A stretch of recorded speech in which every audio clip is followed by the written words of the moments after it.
Start करते हैं उससे पहले जल्दी से वीडियो को लाइक कर दो, शेयर कर दो। अगर आप चैनल पे नए हैं तो इसको सब्सक्राइब कर लो। पहला क्वेश्चन देखिए, कौन सी किस्मों की भेड़ों का मांस उत्तम माना जाता है? कौन सी किस्म की भेड़ों का मांस है वो उत्तम माना जाता है? मारवाड़ी मालपुरी, मारवाड़ी खेरी, मारवाड़ी बागड़ी या फिर खेरी बागड़ी।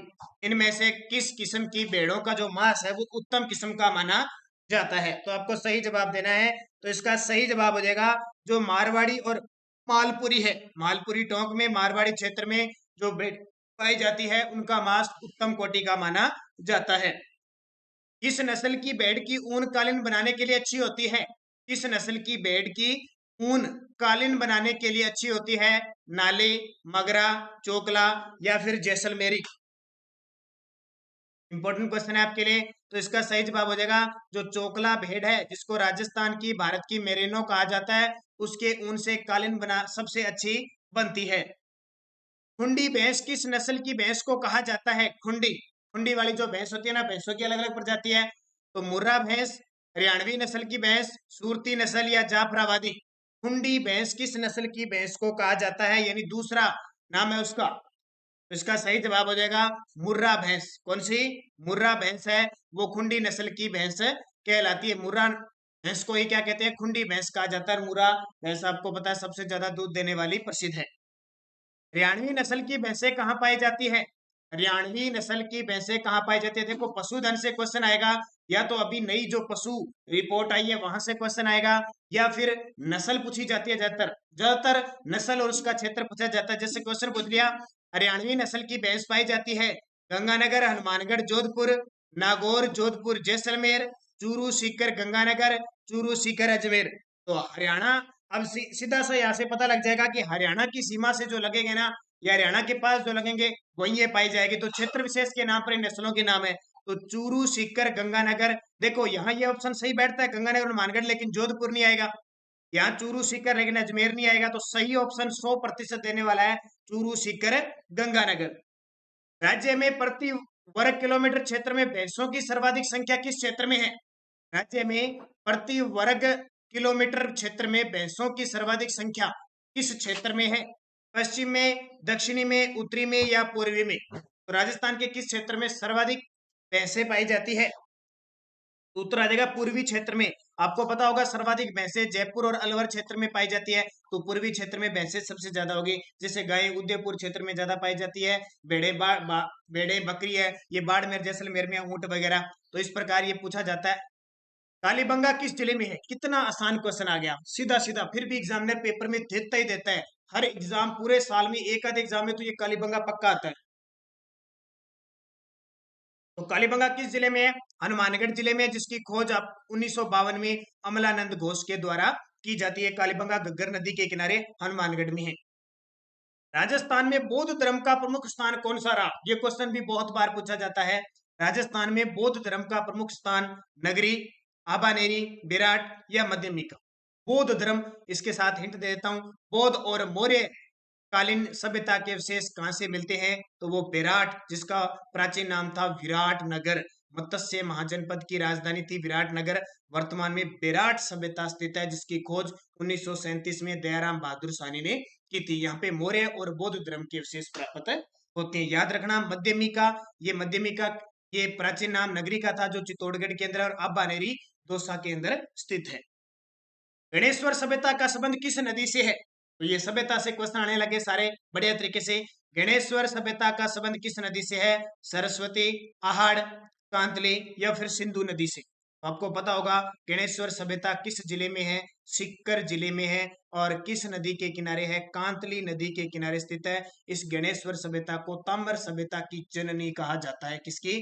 ताम्र सभ्यता की जननी कहा जाता है। इसकी खोज 1972 में किसने की थी? आरसी अग्रवाल ने इसकी खोज की थी। याद रखना गणेश्वर सभ्यता से पत्थर के बांध प्राप्त हुए हैं और तांबे के लगभग भंडार प्राप्त हुए हैं। कालीबंगा सभ्यता के लोग किस लिपि का प्रयोग करते थे? प्राकृतिक लिपि, पाली लिपि, खरोष्टी लिपि या सैंधव लिपि? जो कालीबंगा सभ्यता के लोग हैं वो किस लिपि का प्रयोग करते थे? प्राकृतिक, पाली, खरोष्टी या सैंधव? तो सीधी सी बात है, कालीबंगा सभ्यता किसके समकालीन थी? इसको सिंधु घाटी सभ्यता कहते हैं ना सिंधु घाटी सभ्यता की तीसरी बड़ी राजधानी, तो सिंधु घाटी सभ्यता की क्या थी? सैंधव लिपि थी, यानी भाव चित्रात्मक लिपि थी। तो पूछे कलिबंगा सभ्यता के लोग किस लिपि का? सैंधव यानी भाव चित्रात्मक, या जिसको कहते हैं बेस्ट ऑफ उदय लिपि का प्रयोग करते थे। भीलवाड़ा जिले में कोठारी नदी के पास किस कस्बे के टीले के उत्खनन से मध्य पाषाण कालीन संस्कृति की जानकारी मिलती है? भीलवाड़ा जिले में कोठारी नदी के पास है, किस कस्बे के टीले के उत्खनन से महा मध्य पाषाण कालीन संस्कृति की जानकारी मिलती है? बालाथल, बागोर, विराट, आहड़। और ये सभ्यता जो आरपीएससी कॉलेज लेक्चरर के जो विद्यार्थी देख रहे हैं उनके लिए भी इंपॉर्टेंट है, क्योंकि उनमें स्पेशल सभ्यता दी हुई है। तो वो सभ्यता कौन सी हो जाएगी? तो वो सभ्यता हो जाएगी आपकी बागोर सभ्यता। ठीक है, बागोर सभ्यता जिसको महासतियों का टीला भी कहा जाता है, कोठारी नदी के किनारे भीलवाड़ा में है। कालीबंगा सभ्यता का उत्खनन किसके निर्देशन में हुआ? कालीबंगा का सभ्यता का उत्खनन किसके निर्देशन में हुआ? बीके थापर, जॉन मार्शल, बीबी लाल, एच.डी. सांकलिया, बीके थापर, बीबी लाल, या दयाराम साहनी व बीके थापर, किसके निर्देशन में कालीबंगा सभ्यता का उत्खनन हुआ? उत्खनन की बात है तो बीके थापर और बीबी लाल के नेतृत्व में हुआ, जबकि खोज अमलानंद घोष ने 1952 में की थी। महत्वपूर्ण पुरातात्विक स्थल बागोर स्थित है, अजमेर में है, चित्तौड़गढ़ में है, भीलवाड़ा में है, जयपुर में है। और इसका तो आपको पता लग गया कि पुरातात्विक स्थल बागोर कहाँ पे है और किस नदी के किनारे स्थित है। इसका जवाब तो बड़े शानदार तरीके से और आसान भाषा में दे सकते हो आप।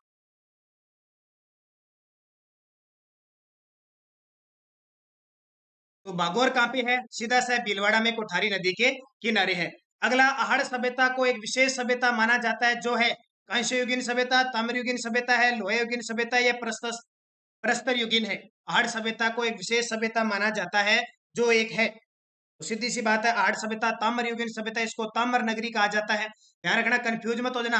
ताम्र नगरी तो कहा जाता है आहड़ को, जबकि ताम्र सभ्यता की जननी कहा जाता है गणेश्वर को। और ये आहड़ सभ्यता उदयपुर में भेड़च नदी के किनारे है, जिसकी खोज 1953 में अक्षय कीर्ति व्यास के द्वारा की गई। इसके उपनाम है, इसको बनास संस्कृति भी कहते हैं। इसके अलावा आघाटपुर और धूलकोट के नाम से भी जाना जाता है।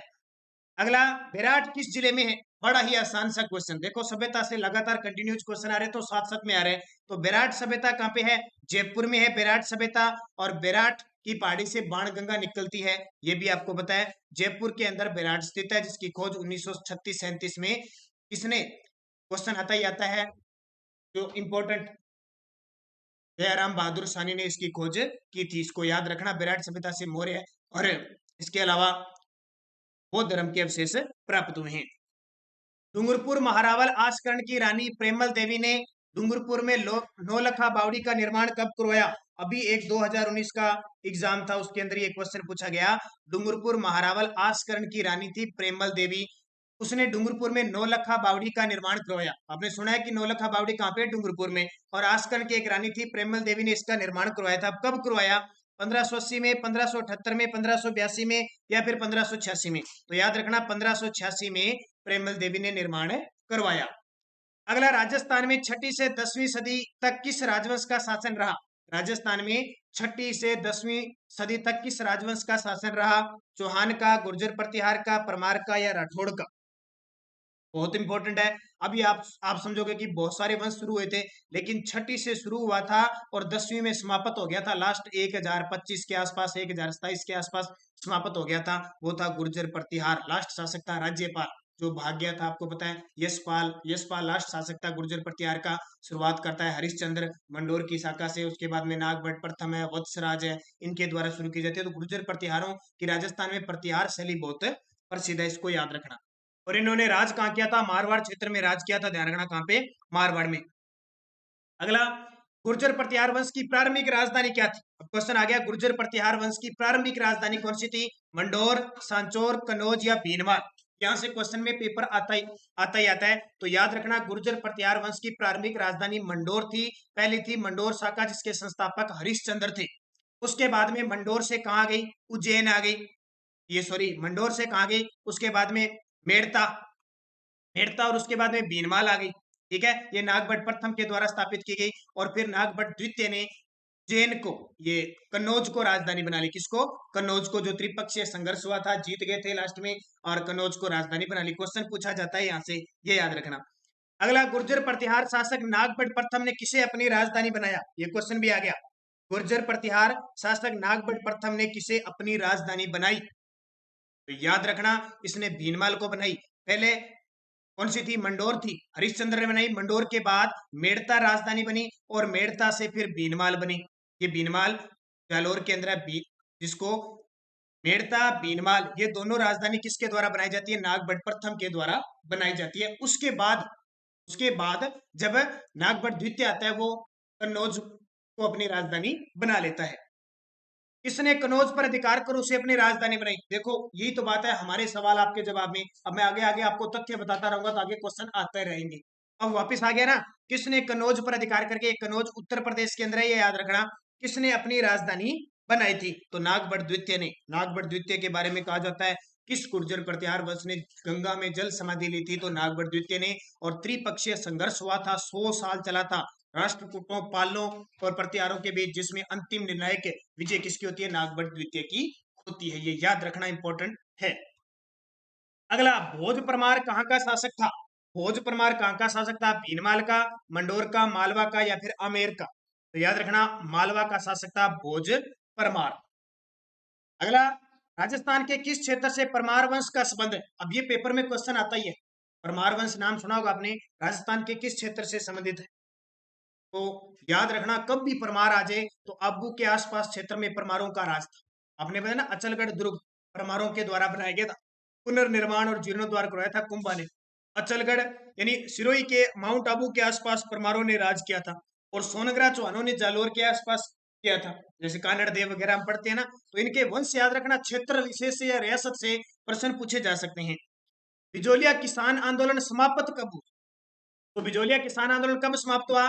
तो समाप्त कब हुआ? 1941 में। चला कब? 1897 में, और 1941 को समाप्त हो गया। 3 चरणों में चला था, 44 साल चला था। ये संगठित था और अहिंसात्मक किसान आंदोलन था। इसका नेतृत्व साधु सीताराम दास ने किया था। शुरुआत, विजय सिंह पथिक ने नवीन राजस्थान पत्र का प्रकाशन कहां से लिया? इस विजय सिंह पथिक की जितनी भी कहानी है ना, आपको याद रखनी है, पेपर में आती है, क्योंकि भारत और राजस्थान में किसान आंदोलन का जनक विजय सिंह पथिक को ही कहा जाता है। तो नवीन राजस्थान, जो तरुण राजस्थान के नाम से प्रकाशित हुआ बाद में, नवीन राजस्थान, तरुण राजस्थान, ये कहां से प्रकाशित हुआ? तो ये अजमेर से प्रकाशित किया गया। कानपुर में श्री गणेश शंकर विद्यार्थी के संपादन में प्रकाशित होने वाला साप्ताहिक पत्र कौन सा था? और ये फर्स्ट ग्रेड 2020 के जनवरी के पेपर में आया था। कानपुर में, कानपुर जिसको भारत का, उत्तर भारत का मैनचेस्टर कहते हैं, उत्तर प्रदेश में है, श्री गणेश शंकर विद्यार्थी थे। उन्होंने एक पत्र संपादित किया था जिसका नाम था प्रताप, जिसने, इस प्रताप समाचार ने बिजोलिया किसान आंदोलन को राष्ट्रीय स्तर की पहचान दिलाई थी। 1921 में पथिक जी ने नवीन राजस्थान नामक पत्र का प्रकाशन आरंभ किया, जिसका कुछ समय बाद नाम बदलकर क्या रखा गया? मैंने कहा था ना, इस नवीन राजस्थान का दूसरा नाम भी है, क्योंकि इस पे बैन लगा दिया था, इसलिए इसका नाम बदलना पड़ा, और ये तरुण राजस्थान से प्रकाशित होने लगा। कब? 1921 में। विजय सिंह पथिक ने 1920 में नवीन राजस्थान अजमेर से प्रकाशन करना शुरू किया था। ये विजय सिंह पथिक, जिनका मूल नाम भूप सिंह था, जो बुलंदशहर उत्तर प्रदेश के निवासी थे, ये भी आपको याद रखना है। वह साप्ताहिक पत्र जो 1920 में पथिक जी के द्वारा शुरू किया गया, जिसे जमनालाल बजाज से वित्तीय सहायता मिली, यानी पैसा किसने लगाया? जमनालाल बजाज ने। वह उसके संपादक श्री रामनारायण चौधरी थे, वह था। अब कितने क्वेश्चन एक साथ आगे देखो, राजस्थान केसरी, राजस्थान समाचार, नवीन राजस्थान या नव ज्योति।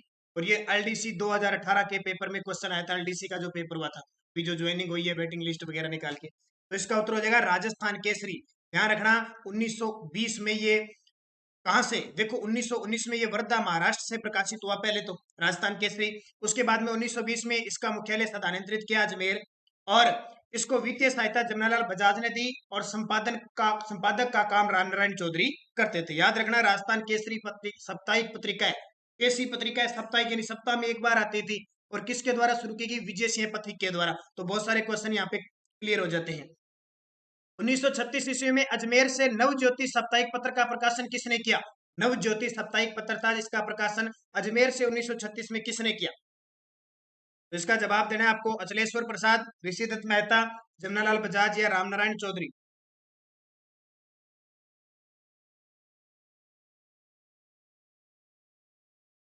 तो रामनारायण चौधरी। इसके द्वारा रामनारायण चौधरी के द्वारा नव ज्योति साप्ताहिक पत्र का अजमेर से प्रकाशन करने। ये क्वेश्चन आते हैं, याद रखना। 1932 में जयनारायण व्यास द्वारा प्रकाशित प्रथम राजनीतिक राजस्थानी भाषा का समाचार पत्र था। 1932 में जयनारायण व्यास द्वारा प्रकाशित प्रथम राजनीतिक राजस्थानी भाषा का, यानी उसमें राजनीति की खबरें छपती थी और किस भाषा में था, यानी राजस्थानी भाषा में था। उसका नाम क्या था? अखंड भारत, आगी बाण, प्रजा सेवक, राजस्थान समाचार। इसका सही जवाब होगा आगी बाण। ये आगी बाण, अखंड भारत, ये दोनों ही जयनारायण व्यास के, लेकिन आगी बाण प्रथम राजनीतिक राजस्थानी भाषा का समाचार पत्र था, तो पेपर में पूछा जा सकता है। दोहरी ताजिम से क्या तात्पर्य है? दोहरी ताजिम रियासत काल में ली जाने वाली कर लाग थी, रियासत काल में दरबार में अभिवादन का एक प्रकार था, उपयुक्त दोनों, या इनमें से कोई नहीं। तो ध्यान रखना, दोहरी ताजिम क्या थी? रियासत काल में, रियासत काल मतलब रियासतों के राजा महाराजा हुआ करते थे, उनके सामने कोई भी खबर सुनाती थी तो अभिवादन किया जाता था, उसको क्या कहते थे? दोहरी ताजिम। दोहरी ताजिम कहते थे। झुककर वगैरह सलाम किए जाते थे ना, अलग अलग प्रक्रिया होती थी अलग अलग रियासतों में। रियासत काल में राजस्थान में राजाओं को दी जाने वाली तोपों की सलामी में सर्वाधिक तोपों की सलामी कहाँ के महाराणों को दी जाती थी? रियासत काल में राजस्थान में राजाओं को दी जाने वाली तोपों की सलामी, अंग्रेज तोपों की सलामी देते थे, तो सर्वाधिक तोपों की सलामी कहाँ के महाराणा को दी जाती थी? तो उदयपुर के महाराणा को दी जाती थी। 1911 ईस्वी में जब लॉर्ड हॉर्डिंग द्वारा जॉर्ज पंचम के राज्यारोहण का समारोह आयोजित किया गया था, तब गंगा सिंह के किस पुत्र ने अंग्रेज सम्राट के बाल भृत्य के रूप में अपना काम किया?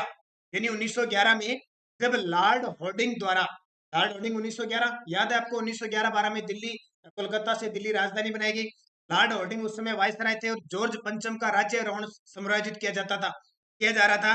तब गंगा सिंह का किस पुत्र ने अंग्रेज सम्राट के बाल भृत्य के रूप में, बाल यानी जो बालक होता है ना, उसके रूप में, एक नाटक के रूप में काम किया था, यानी उसका रूप धारण करके। हवा सिंह ने, कल्याण सिंह ने, कुशाल सिंह ने, या शार्दुल सिंह ने? ध्यान रखना, शार्दुल सिंह, जो गंगा सिंह के बाद शासक भी बना। राजपूतान की रियासतों में ब्रिटेन सरकार से सर्वाधिक विरोध किस रियासत ने किया था? मारवाड़, जयपुर, जैसलमेर, मेवाड़। सुना है क्या आपने? बहुत कम क्वेश्चन सुना होगा ये।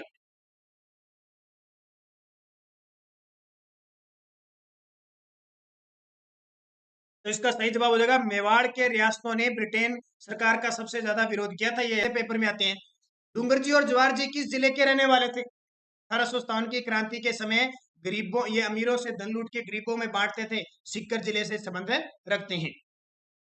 पर्चा बावड़ी स्थित है, पर्चा बावड़ी।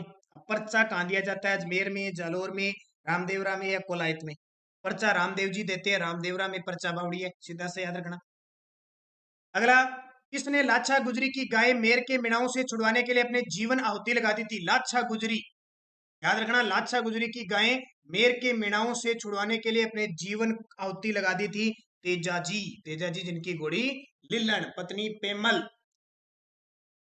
काला व बाला व कृषि कार्यों का उपकारक देवता किसे माना जाता है? बहुत इंपॉर्टेंट है। काला व बाला के देवता, कृषि कार्यों के उपकारक देवता, और सांपों और नागों के देवता जिन्हें कहा जाता है, तो वो है तेजाजी। कौन से? तेजाजी, जिनको दो स्थान याद रखना, सुरसुरा और सेंद्रिया, दोनों ही अजमेर में है। सेंद्रिया में नाग देवता ने डसा था और सुरसुरा में इनकी मृत्यु हुई थी, ध्यान रखना। ये क्वेश्चन पेपर में पूछा जाता है। धोलिया पीर इन्हें कहा जाता है।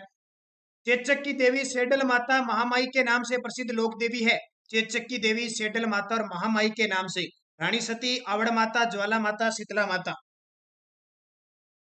तो शीतला माता, जिनका चैत्र कृष्ण अष्टमी को मेला भरता है, चाकसू शील की डूंगरी जयपुर में। वह एकमात्र मंदिर जहाँ देवी की पीठ का श्रृंगार व पूजा की जाती है। देवी के पीठ का श्रृंगार व पूजा की जाती है, तो याद ही है, सोरसेन बारा में ब्राह्मणी माता का मंदिर है, यहाँ गधों का मेला भी लगता है।